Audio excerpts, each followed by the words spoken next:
Всем привет! Давно не виделись! Уже совсем скоро нас всех ждет новое большое обновление World of Warplanes. Давайте все вместе посмотрим и послушаем, что именно мы увидим в новой версии игры.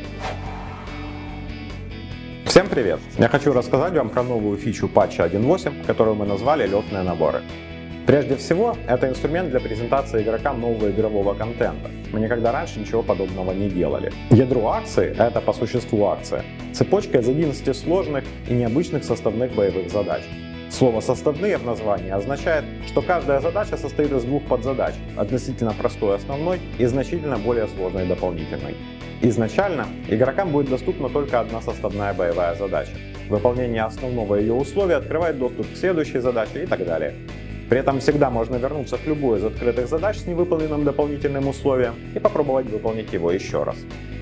Наградой за выполнение этих задач станет существенная, вплоть до 100%, скидка на любой из 3 новых премиум самолетов 8 уровня по выбору игроков. То есть те игроки, которые смогут выполнить все 11 боевых задач, получат один новенький прем на свой выбор совершенно бесплатно, обменяв награды на самолет. В качестве альтернативы игроки смогут обменять награды за боевые задачи на ранний доступ к абсолютно новым расходникам и оборудованию для всех уровней самолетов и другие ценные призы, включая скидки на премиум самолеты прочих уровней. Ранний доступ – это еще одна особенность будущего патча. Новые расходники и оборудование, дающие заметный игровой эффект, станут доступны всем нашим игрокам в недалеком будущем. А в патче 1.8 мы предлагаем опробовать часть из них заранее, всем участникам акции «Летные наборы». Всего в патч войдут 3 типа новых расходников, обычные и премиальные, по одной паре для каждого базового класса самолетов и несколько видов оригинального оборудования для самолетов с 1 по 10 уровень. В номинации «Деды воевали» у нас Ла-11. Это малосерийная облегченная модификация Ла-9. 3 синхронные пушки, менее мощный мотор, но ярче выраженные маневренные характеристики. Зеро мы по-прежнему не перекручиваем, но Ла-9 можно и нужно тянуть в горизонтальный вираж. В остальном это типичная лавочка. Верткий, достаточно маневренный и динамичный самолет. На нем работают все лавочные тактики, и он понравится любителям маневренного боя. В номинации «Садовый инвентарь» у нас представлен МЕ-109ТЛ, или метла, как его окрестили на тесте. Это внебрачный ребенок Густава и Швабры, имеющий промежуточные характеристики. Тяжелые истребители он перекручивает, от поршневых самолетов отрывается в горизонтали, способен бумзумить легкие истребители, перехватывать вражеские штурмовики и иногда под настроение крабить наземку. Словом, самолет получился универсальный. На закуску самое интересное – комета J-8M. Уникальный ракетный перехватчик, которого еще не было в нашей игре. Самолет, предназначенный для опытных игроков, новички его не оценят. Самая сильная сторона кометы – ракетный форсаж, позволяющий запрыгнуть со старта на самый верх карты и там оставаться. Самая слабая сторона – вооружение.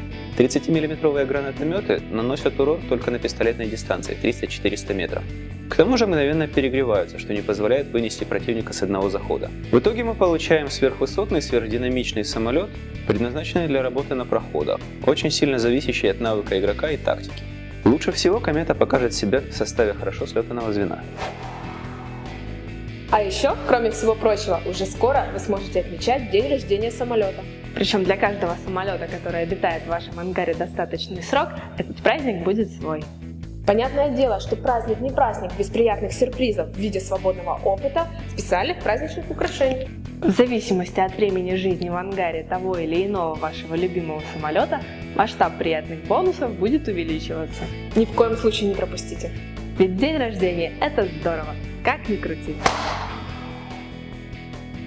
В обновлении 1.8 мы уменьшаем количество игроков в звене до 2. Ни для кого не секрет, что грамотное звено способно переломить результат боя. Однако слишком сильное звено может лишить противника возможностей на победу, а союзников фрагов и медалей. Анализ статистики показал, что звенья из 3 человек заметно доминируют в бою, они побеждают в 65% случаев. Такая ситуация порождает много жалоб и недовольства сообщества. Сокращение звеньев до 2 решит сразу несколько проблем. Во-первых, звено из 2 не разрушает общий баланс боя. Такому звену могут противостоять даже соло-игроки. Во-вторых, звено из 2 гораздо проще поддается балансировке при сборе команд. Если у вас нет постоянного звена, обязательно воспользуйтесь функцией автоподбора звеньевого. Игра подберет вам соратника, и кто знает, может быть вы найдете новых друзей и откроете для себя новые грани геймплея. Ведь именно в звеньевой игре раскрывается максимальный азарт и динамика командного боя. Клиентская физика – это система, предназначенная для того, чтобы уменьшить задержку между действием игрока и реакцией самолета. Она помогает сделать игру более комфортной и интересной. Система моментально просчитывает поведение самолета, основываясь на действиях игрока. То есть, как только игрок повел мышкой, прямо у него на клиенте происходит симуляция физики самолета, и он моментально видит результат. Без данной системы все происходит намного дольше. После совершения действия игроку приходится ждать, пока данные уйдут на сервер, там произойдет симуляция и результат вернется ему на клиент.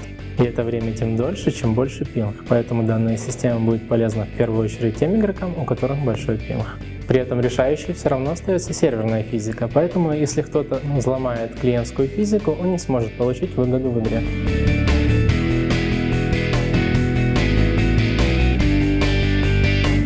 В общем, ждите новых обновлений и, разумеется, новых выпусков передач.